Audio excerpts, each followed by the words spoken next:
comienza por un aspecto anecdótico constitucional que sin embargo es poco visto.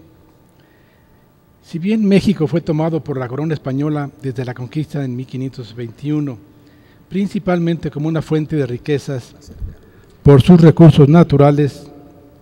que le daban una clara vocación de bienes, de riquezas que serían saqueadas en los 300 años de la colonia española, por un error histórico de omisión, este carácter patrimonial no fue expresamente incluido como parte principal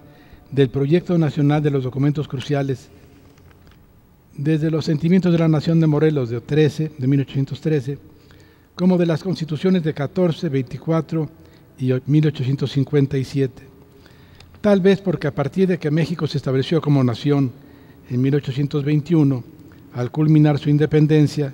se consideró implícitamente que tal libertad y soberanía nacional implicaba que las riquezas naturales dentro del territorio les corresponderían de ahí en adelante a los mexicanos como un tesoro colectivo. Así, el Decreto Constitucional para la Libertad de la América Mexicana de 1814 solo expone que un sistema de administración y forma de gobierno sustituya a la monarquía de España, reintegrando a la nación misma en el goce de sus augustos e imprescindibles derechos, y la conduzca a la gloria de la independencia y a afirmar sólidamente la prosperidad de los ciudadanos. De manera que el incipiente proyecto nacional mexicano se fundamentaba en la independencia y autodeterminación nacional, la soberanía del pueblo y sus derechos, la religión católica y sobre todo la forma de gobierno, pero omitía el elemento clave del patrimonio natural, de las riquezas naturales de la nación. La Constitución de 1824, en su proyecto nacional, también impulsa la independencia política y la libertad nacional, depurando la forma de gobierno de República Representativa Popular Federal con preponderancia nominal del Poder Legislativo, añadiendo la protesta de guardar y hacer guardar la Constitución y las leyes, la garantía de derechos humanos básicos y los límites del poder público y sus responsabilidades. Y se prohíbe expresamente reformar la Constitución en su establecimiento de la libertad e independencia de la nación mexicana, su religión, la forma de gobierno, la división de los poderes supremos y la libertad de imprenta. Y también vuelve a omitir en el proyecto nacional el elemento del patrimonio natural. El mismo proyecto nacional reflejado en el texto de la Constitución de 1857, tan depurada en términos liberales que una gran parte de su articulado pasa de lleno a la Constitución de 1917, constituye a la nación bajo la forma de República Democrática Representativa Popular e Independiente desde 1921, estableciendo los derechos del hombre y su garantía y los términos para el reconocimiento del principio clave de la soberanía nacional del pueblo y la forma de gobierno para su beneficio, ejerciendo tal soberanía por medio de los poderes públicos, la división de poderes, su organización y funcionamiento, el federalismo, la responsabilidad pública, reforma e inviolabilidad de la Constitución. Y vuelve a darse la omisión de considerar dentro del proyecto nacional el elemento crucial del patrimonio natural, a pesar de su preponderancia en la realidad, en la práctica. Se aprecia que si bien el proyecto nacional mexicano va depurándose en los textos constitucionales, no se toca expresamente el tema del patrimonio nacional de los recursos y riquezas naturales, que obviamente había sido un factor fundamental en el México de la colonia. La Constitución de 1917, en la versión original del Democrático Congreso Constituyente, que reforma la Constitución del 5 de febrero de 1857, después de una virtual guerra civil liderada por una revolución agraria en la lucha por la tierra, se introducen enormes garantías sociales que modifican el sentido meramente liberal del resto del articulado constitucional, que viene en su mayoría, como se comenta, del texto de la Constitución de 1857, por lo que existe una Constitución reorientada socialmente más que una nueva Constitución. En primer lugar, debido al establecimiento de su régimen social revolucionario de tenencia de la tierra en el artículo 27, producto de largas discusiones y elaboraciones del tema en proclamas, declaraciones y planes con levantamientos políticos desde antes de de 1910 a 17, todos relativos al régimen de tenencia, reparto y explotación de las tierras dentro del territorio nacional y aún de las aguas, por lo que no significa una sorpresa, salvo en cuanto al enfoque constitucional que se maneja de que tales bienes corresponden en propiedad originaria a la nación, la que tiene el derecho de transmitir su dominio a los particulares, constituyendo nada menos que la propiedad privada. De manera que se deja la impresión de que en materia del concepto y uso del patrimonio natural, abarcando especialmente las tierras y los minerales del subsuelo que se tenía en la colonia, se omite y solo se retoma hasta la Constitución de 17, en su versión original, donde se añade el petróleo y los hidrocarburos dentro de un marco conceptual atrayente que parece haber aparecido sorpresivamente, que establece las bases para la exclusividad de tal petróleo, considerando las características del régimen de propiedad y de dominio. Sin embargo, en una revisión de tal evolución se puede apreciar un proceso distinto. En primer lugar, sobresale que el texto original del artículo 27 constitucional parte de considerar las tierras y aguas como de propiedad originaria de la nación, como un colectivo, en el cual es soberano el pueblo, según el artículo 39. Mismo artículo que venía desde la Constitución de 1857. En el desarrollo histórico mexicano, si bien la propiedad original correspondía a los pobladores indígenas, el derecho de conquista le dio a la corona española la propiedad de las tierras y minerales del subsuelo desde 1521, con la misma caracterización de que la corona transmitía la propiedad de las tierras, pero conservaba el dominio del subsuelo, por cuyo uso y explotación mediante concesiones exigía pagos. Y es hasta la independencia nacional de 1821 que se puede considerar a un patrimonio nacional natural, regresando la propiedad originaria al colectivo nacional, quitándosela a la corona española y a su misma transmisión del dominio de las tierras dentro del territorio nacional, y especialmente regresando la propiedad y el dominio del subsuelo a los mexicanos,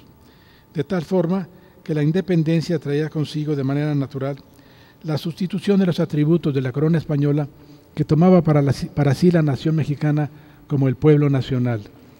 El concepto del patrimonio nacional natural que corresponde al pueblo mexicano es un integrante preponderante del principio de independencia, correlacionado con la autodeterminación y gobierno propio, precisamente para la disposición de los bienes del suelo y el subsuelo que forman el patrimonio natural colectivo. Y así deben entenderse las disposiciones de las constituciones de 1424 y 1857, que guardan la preponderancia de la independencia nacional. Y es para conservar esa independencia que se recupera conceptualmente la propiedad originaria y en materia del subsuelo se mantiene el dominio de la nación sobre los minerales que pueden concesionarse sin perder la independencia. La Constitución de 1917, en su artículo 27, tiene el mérito, entre muchos otros, de formalizar el régimen normativo del patrimonio de recursos naturales no renovables, ya no solo referidos a los minerales, cuya naturaleza sea distinta de los componentes de los terrenos, sino introduciendo el petróleo y los carburos de hidrógeno y las aguas, todas dentro de un dominio directo de la nación que es inalienable e imprescriptible, aunque puede concesionar su explotación el gobierno federal. Pero además, la nación tiene el derecho de imponer a la propiedad privada las modalidades que dicte el interés público y aún llegar a la expropiación por causa de utilidad pública mediante indemnización, y regular el aprovechamiento de los elementos naturales susceptibles de apropiación para hacer una distribución equitativa de la riqueza pública y cuidar su conservación. Esto es muy impresionante porque se maneja esta conceptualización desde el punto de vista de la propiedad privada de la tierra. Pero entonces el argumento que pocas veces se maneja es que por mayoría de razón, si la nación puede imponer modalidades sociales a la propiedad privada de las tierras, cuya dominio transmite para ese propósito, más debería hacerlo la nación, más está obligada a hacerlo, con los recursos naturales no renovables sobre los que guarda el dominio colectivo de manera inalienable e imprescriptible. Insisto, con esto lo repetiré por ahí en el transcurso de la nota, pero vale la pena aclararlo. Dice la Constitución en su artículo 27, su gran innovación en esta materia de la propiedad de los recursos naturales, dice que en materia de las tierras se puede dar la propiedad privada, porque si bien originariamente la nación es la propietaria, sin embargo, puede transmitir esta propiedad y el dominio, solo que le establece la nación, tiene el derecho de establecerle las modalidades que dicte el interés público, y aún llegando a la expropiación por causa de utilidad pública, para regular el aprovechamiento de los elementos naturales susceptibles de apropiación,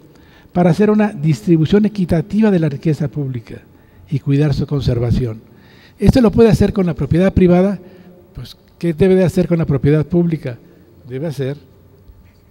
todo esto y mucho más, ¿no? Ese es el punto. Por esto es necesario precisar sus consecuencias. La nación tendrá el dominio directo de los minerales del subsuelo y de las aguas, y del petróleo y los carburos de hidrógeno, mismo dominio que es inalienable e imprescriptible, por lo que no se transmite la propiedad. Y entonces queda un principio constitucional doble en materia de petróleo e hidrocarburos respecto a fines y medios. El dominio directo de su explotación corresponde a la nación de manera inalienable e imprescriptible, y solo el Ejecutivo Federal podrá hacer concesiones públicas en su operación, propiciando el medio de la exclusividad pública, particularmente considerando que tiene otra exclusividad referida a sus fines sociales, de que solo puede dirigirse, insisto, al interés público, regular el aprovechamiento de los elementos naturales para hacer una distribución equitativa de la riqueza pública y cuidar su conservación. Esto que viene en el 27 de la Constitución, el texto original, se adiciona con posteriores reformas constitucionales respecto, se añade, a lograr el desarrollo equilibrado del país y el mejoramiento de las condiciones de vida de la población rural y urbana, lo que está diciendo a toda la población. Si la población rural y urbana es toda la población nacional. Pero entonces, este es un aspecto de fines, es un aspecto de propósitos, es un aspecto político, de determinación, ¿verdad? Por un lado está la cuestión de la exclusividad del medio, pero por otro lado está la cuestión de la exclusividad del fin. O sea, no puede explotarse el petróleo y hacer con las utilidades, los remanentes, hacer lo que se quiera con ellas. No, tienen que destinarse para estos propósitos, para el interés público, para regular el aprovechamiento de los elementos naturales, para hacer una distribución equitativa de la riqueza pública, cuidar su conservación, lograr el desarrollo equilibrado del país y el mejoramiento de las condiciones de vida de toda la población. Este es el punto clave que yo tengo interés en resaltar. El problema está en que tanto el gobierno federal como la propia empresa de Pemex y su sindicato han sido a todas luces factores violatorios de un régimen constitucional obligatorio antes señalado, especialmente por, aunque aquí suene tremendista, por la corrupción, la ineficiencia y la desviación de recursos. Y estos son elementos que deben resolverse, pues la solución no puede ser la privatización de Pemex,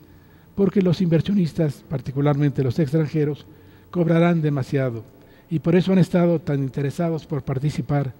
y han ejercido tantas presiones apoyadas últimamente hasta por el PRI y el PAN. Por lo que el petróleo está rodeado de enemigos y no ha servido para beneficio directo del pueblo mexicano, tanto como señala obligatoriamente el texto constitucional. La observación es que por primera vez en la historia constitucional mexicana sobre el proyecto nacional se establece en 1917 el Patrimonio Nacional de las Riquezas Naturales y dentro de ellas se cita específicamente al petróleo, al que se le considera como patrimonio del pueblo y encargo de su soberanía. Este es un gran adelanto político histórico del proyecto social nacional que parecería surge en buena medida sorpresivamente sin provenir de las constituciones anteriores y que trae una carga de gran legitimación democrática por salir del Congreso Constituyente más democrático de la historia, después de una revolución social que da pauta para su posterior depuración. El texto constitucional original de 17 establece la dirección del proyecto nacional y demanda leyes que emanen de la misma ley suprema del artículo 130, según el 133, considerando que tal constitución puede ser reformada o adicionada, según el 135, solo que conservando la observancia del proyecto nacional implícito, por lo que deberán ampliar y profundizar sus propósitos, pero no contravenirlos y violarlos, particularmente en el 135, que se refiere al llamado extrañamente el poder constitucional permanente, el constituyente permanente, por el que se dice por un lado, según el artículo 39, el pueblo es soberano no solo originariamente, sino para siempre. Es originario y en el origen, en el principio y hasta el final, el pueblo es soberano, soberano dentro de la nación. Lo que pasa es que el pueblo no puede reflejar su soberanía a través de un Congreso ordinario al que simplemente por una mayoría calificada y por la mayoría sencilla, simple, de las legislaturas locales pueda modificar una constitución proveniente de un Congreso Constituyente, particularmente la del 17, que es un Congreso que tenía una amplia legitimación democrática. Entonces, es inconsecuente considerar que los supuestamente representantes populares, tanto legisladores de la Cámara de Diputados como de la Cámara de Senadores, puedan reformar el proyecto nacional, ¿verdad? Creo que se dice, tiene que ser el pueblo soberano el que ejerza un acto de soberanía, pero para ejercer ese acto de soberanía, los representantes deben ser verdaderos representantes. Y entonces estos representantes tienen que ser mandatarios, no pueden sustituir la soberanía del pueblo, sino que tienen que ser cumplidores de sus mandatos. Los mandatos, ¿cómo los ejerce el pueblo? Solo mediante elecciones, no hay de otra. Los puede intentar mediante manifestaciones, pero estas son limitadas. Lo único que puede reflejar verdaderamente la soberanía del pueblo son las elecciones. Elecciones libres, no elecciones como cualquiera, no elecciones como la del 2006. De manera que dentro de un intenso proceso de cerca de 500 cambios al texto constitucional, se introducen adiciones y reformas constitucionales que van depurando los términos de dominio de la nación, que no solo es inalienable e imprescriptible, sino que en el caso del petróleo y los carburos de hidrógeno o de minerales radioactivos, no se otorgarán concesiones ni contratos y la nación llevará a cabo la explotación de esos productos en los términos que señale la ley reglamentaria respectiva, según el párrafo sexto del artículo 27. Por lo tanto, se establece un régimen constitucional exclusivamente público para el manejo del petróleo, así como los carburos de hidrógeno y minerales radioactivos, diferente de los demás minerales del subsuelo, para el máximo control de la nación y supuestamente a nombre del pueblo nacional, que no debe ser contravenido a riesgo de violar la observancia de la ley suprema, como señala el artículo 136. A lo anterior se añade el establecimiento del petróleo como área estratégica del desarrollo económico en el artículo 28, por no considerar monopolio las funciones que el Estado ejerza de manera exclusiva, en su intervención directa reforzada por el artículo 25 en cuanto a la participación exclusiva del sector público en este campo, manteniendo siempre el gobierno federal la propiedad y el control sobre los organismos que en su caso se establezcan, como en este caso es Pemex. Así, en unas cuantas líneas provenientes del texto original de 1917, con la adición constitucional de la exclusiva explotación pública del artículo 27, párrafo sexto, como consecuencia de la expropiación de las empresas petroleras, y la prolongación natural del dominio directo de la nación, inalienable e imprescriptible, reforzado por apoyos de los artículos 25 y 28, y por una ley reglamentaria verdaderamente sustentada en los mandatos constitucionales, se impone un régimen extraordinario al patrimonio nacional de los recursos naturales del petróleo y petroquímica básica, minerales radioactivos y generación de energía nuclear con un dominio abierto y exclusivo de parte del pueblo nacional soberano, que lo extrae de cualquier trato privado, por lo que pretender privatizar el régimen del manejo y explotación del petróleo y energéticos significaría cambiar el fin social de su destino y la violación del texto constitucional y su proyecto histórico de nación, que solo se entiende que suceda por un trastorno público que establezca un gobierno contrario a los principios que ella sanciona, y tan luego como el pueblo recobre su libertad, serán juzgados los que hubieran figurado en el gobierno emanado de la rebelión, como los que hubieran cooperado a esta, según el artículo 136, el último artículo de la Constitución, ratificando que no es suficiente la exclusividad del Estado en la explotación del petróleo, sino que es condición sine qua non que los beneficios que se obtengan sean exclusivamente para el bienestar del pueblo mexicano. Esto también vale la pena subrayar. El tema de este foro es la exclusividad de la nación en materia del petróleo. Yo creo que está plenamente justificado, pero no es suficiente. No es suficiente que la nación, como es la actualidad ahorita, tenga el manejo, el control de la materia del petróleo, sino que además de eso debe tener no nada más la exclusividad de los medios, sino la exclusividad de los fines. Y la exclusividad de los fines viene de lo que hemos estado comentando, del texto del artículo 27 en su primera parte, pero también del artículo 25 en su Rectoría del Estado, del artículo 26 en su planeación del desarrollo nacional y del artículo 28. El pueblo tiene que ejercer su soberanía a través de los poderes públicos, pero no nada más a través de los poderes públicos, como señala el mismo texto de la Constitución de 14, sino que tiene que hacerlo por los poderes públicos, pero de acuerdo a los términos de las constituciones, y las constituciones son electas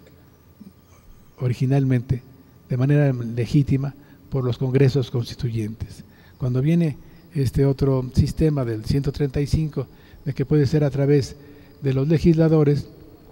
se abre obviamente la gran cuestión de si estos legisladores son verdaderos representantes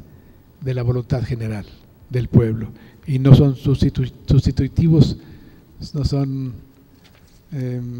violadores de esta voluntad general. El énfasis está en el principio democrático del pueblo, que establece mandato al poder público para ejercer su soberanía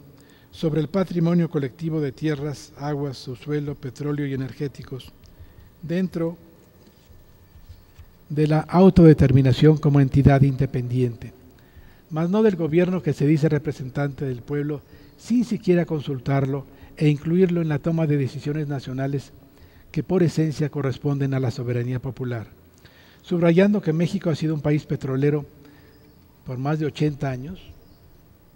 sin que los mexicanos nos hayamos beneficiado directamente. Dicen, no, ¿cómo nos hemos beneficiado? Y entonces los gobiernos federales,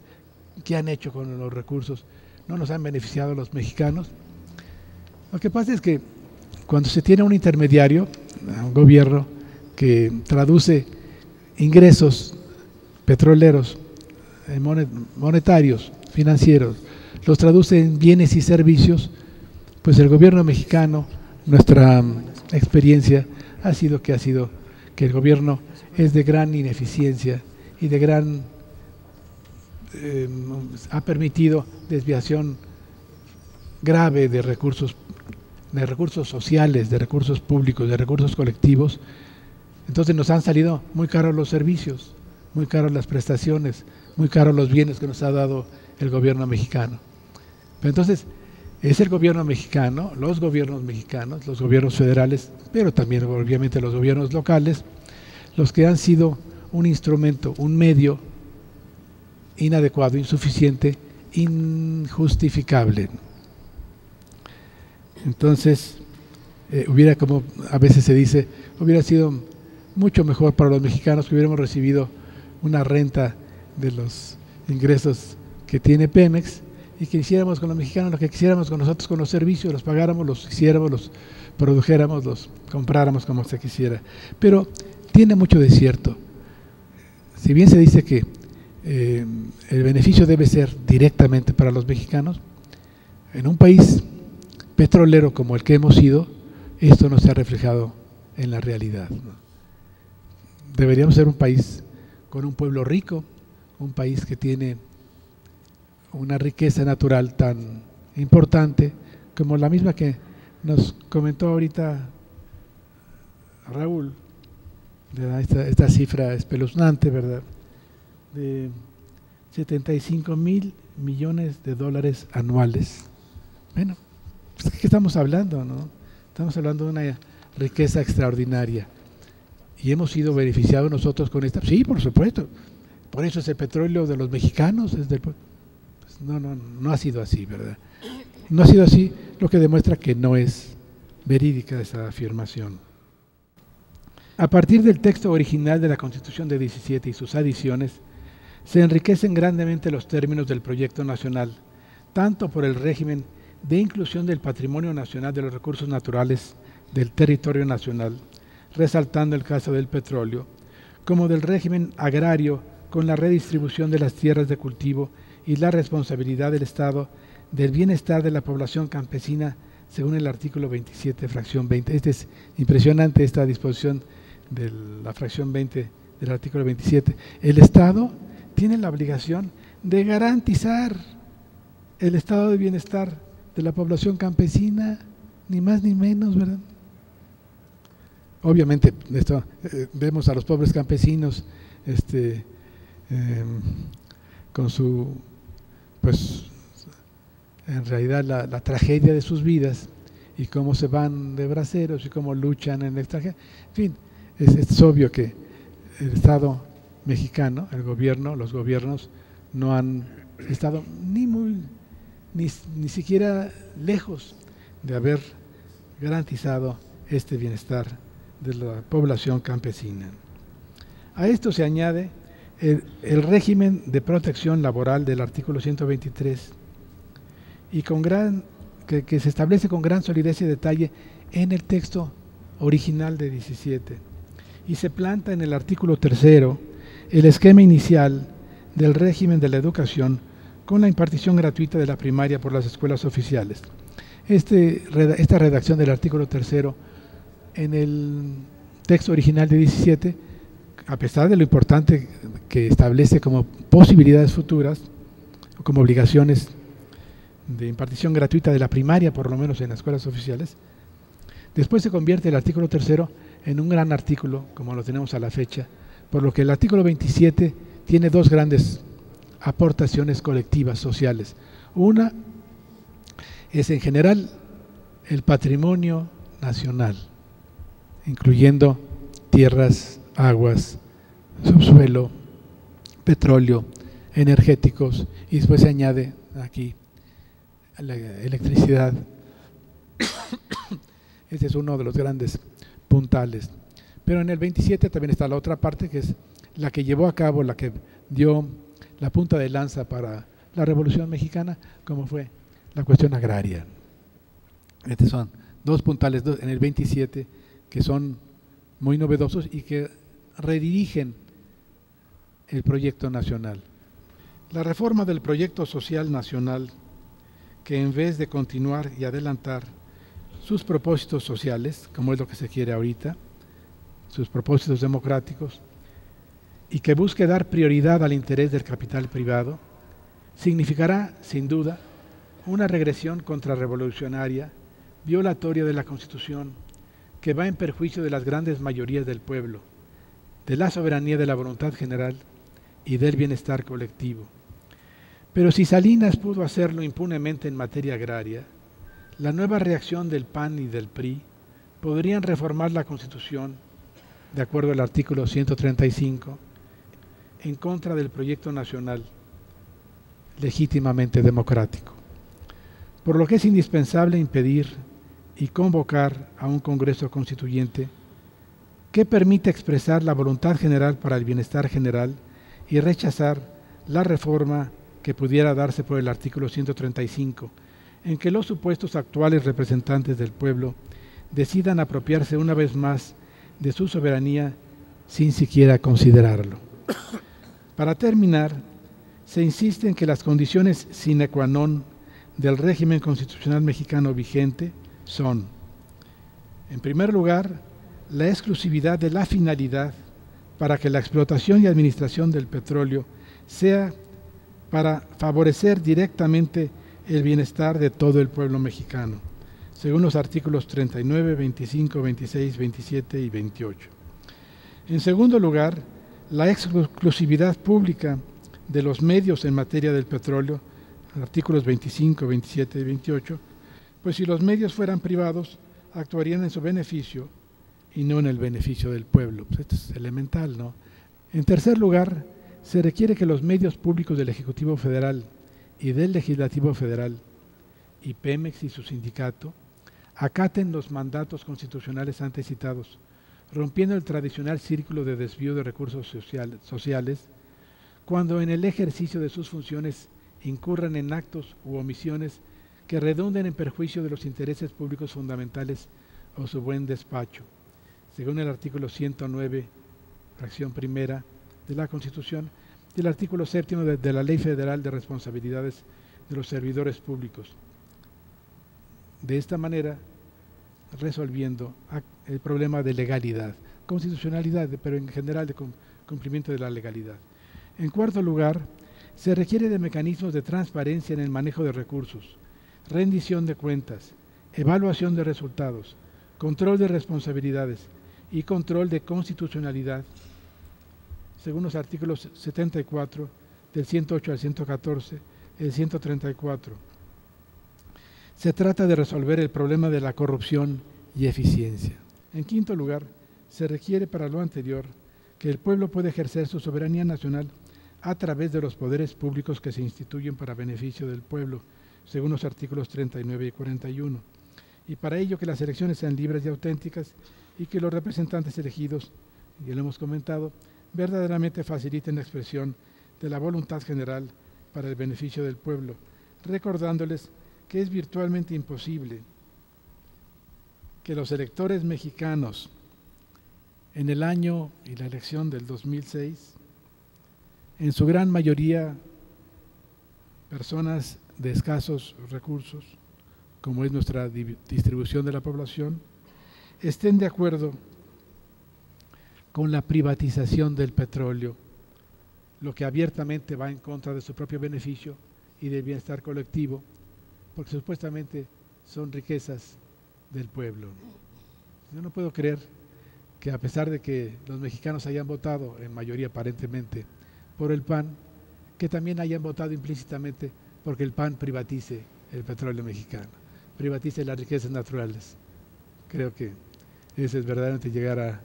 al ilusionismo político. Por lo que los legisladores del PAN y del PRI, que promueven la privatización del petróleo, están claramente traicionando a sus electores, al aparecer como representantes legítimos de la voluntad general, cuando no lo son. Este es el problema de la democratización efectiva, de la que todavía estamos muy lejos de alcanzar. Gracias.